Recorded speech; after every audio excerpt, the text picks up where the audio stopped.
শীতল তো অনেকেই খেয়েছেন, কিন্তু শীতলের পিছনের কষ্টের গল্প কি কেউ জানেন? একটা শীতল তৈরি করতে কতটা পরিশ্রম করতে হয় আর কতটা সময় লাগে, আজকে আপনাদের সাথে শেয়ার করব শীতল আসলে কিভাবে তৈরি করা হয়।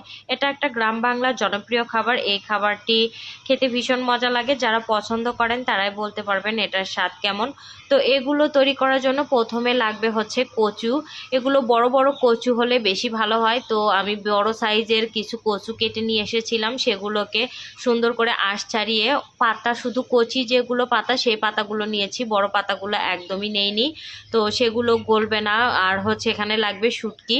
শুটকি আপনারা যত বেশি দিবেন এটা খেতে তত বেশি ভালো লাগবে। শুটকিগুলোকে ভাজা যাবে না, রোদ্রে শুকে একদমই মচমচে করে নিতে হবে। রোদ্রে শুকায় মচমচে করতে হবে, আবার যেন চুলায় যেন মচমচে করেন না। তারপরে এটাকে আমি ব্লেন্ডারে গুঁড়ো করে নিচ্ছি। এটাকে মূলত গ্রাম অঞ্চলে ওটা ঢেঁকিতে গুঁড়ো করে, তো আমি ঢেঁকিতে গুঁড়ো করি নাই। আমি একটু কাজটা সহজ করার জন্য ব্লেন্ডারে দিচ্ছি, তাড়াতাড়ি হওয়ার জন্য। আর এদিকে লাগবে আদা রসুন। শীতলের ভিতরে আদা রসুন দিতে হয়, তো এখানে আমি আদা এবং রসুনের পেস্ট করে নিচ্ছি। এগুলো হচ্ছে গিয়ে ঢেঁকিতে করে, তো আমি এই কাজটা কম সময়ে করার জন্য আমি একটু ব্লেন্ডারে করে নিচ্ছি। যারা গ্রামে থাকে তারা তো ঢেঁকিতেই করে। আমার মাকে সবসময় দেখেছি এগুলো ঢেঁকিতেই করতে। তো এই প্রথমবার আমি নিজের হাতে এই সব কাজগুলো করলাম। আমি কখনোই নিজের হাতে সেদল বানাইনি, কিন্তু আমি বানাইতে দেখছি আর খাইছি। আর এখানে আমি কচু ব্লেন্ডার করে নিচ্ছি, কিন্তু দুঃখের বিষয় কচুটাকে ব্লেন্ড করা যায় না। আর আরেকটা কথা, কচুটাকে হচ্ছে সুন্দর করে ধুয়ে রোদ্রে একটু হালকা শুকিয়ে নিতে হয়, তাহলে হচ্ছে গিয়া কচু একটু চুলকায় কম আর রসটা কম থাকে। তারপরেও রসটা অনেকটাই থেকে যায়। তো একটুখানি রোদ দিয়ে নেওয়ার পরে যেহেতু ব্লেন্ডারে আমি ব্লেন্ড করতে পারলাম না, সেহেতু আবার ঢেকির পাড়ে চলে আসতে হয়েছে। তো হাত দিয়ে করলে হাত চুলকাবে দেখে এজন্য বারবার এটাকে লাকড়ি দিয়ে এটাকে নেড়ে চেড়ে দিচ্ছি ঢেকির মধ্যে। এখানে একদমই যতটুকু মিহি করা যায় একদমই মিহি করে নিতে হবে। যদি কেউ পারেন পাটায় যদি বেটে নিতে পারেন সেটা আরও বেশি ভালো। তো পাটায় বাটা একটু কষ্ট সাপেক্ষ, কারণ কচু তো অল্প না, অনেকগুলো কচু লাগে। তো এখানে দেখেন আমি কতটা মিহি করেছি দেখে নিশ্চয়ই বুঝতে পারছেন। তো আমি একটা ছাঁকনির উপরে এই কচুগুলো দিয়ে দিচ্ছি। কচুর ভেতরে যে এক্সট্রা রস আছে এই রসগুলোকে আমি নিচ দিয়ে সব রস যতটুকু পারি, খুব বেশি চিপে চিপে রস ফেলে দিব না, আবার বেশি শুকনো হয়ে যাবে। তো কিছুটা রস ফেলে দেওয়ার পরে একটা বড় পাত্রে নিয়েছি। তারপরে এই যে দেখেন শুটকির গুঁড়া মিক্স করতেছে।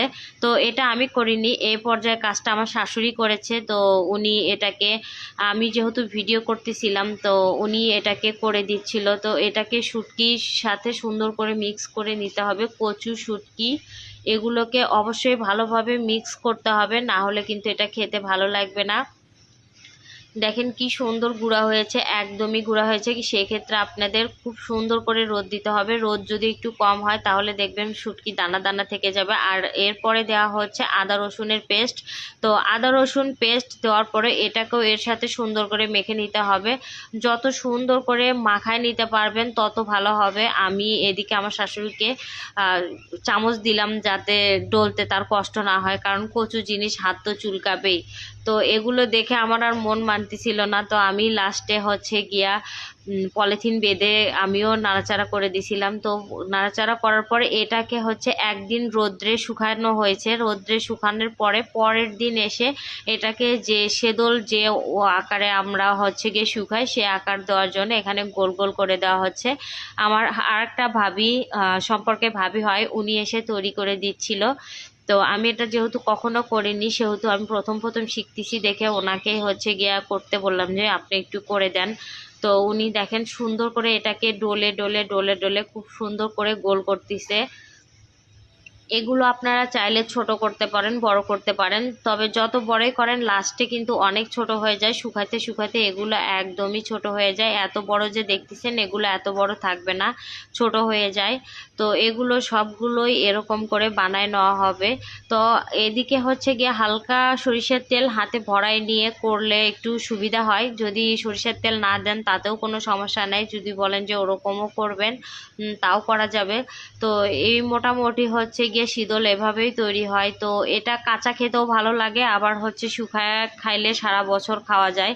তো দেখেন এটাকে রোদে দেওয়া হয়েছিল, এটা পরের দিন হচ্ছে গিয়ে নেড়ে দেওয়া হচ্ছে, এটাকে উল্টে দেওয়া হয়, কারণ যত উল্টে পাল্টে দিবেন তত দ্রুত শুকায় যাবে।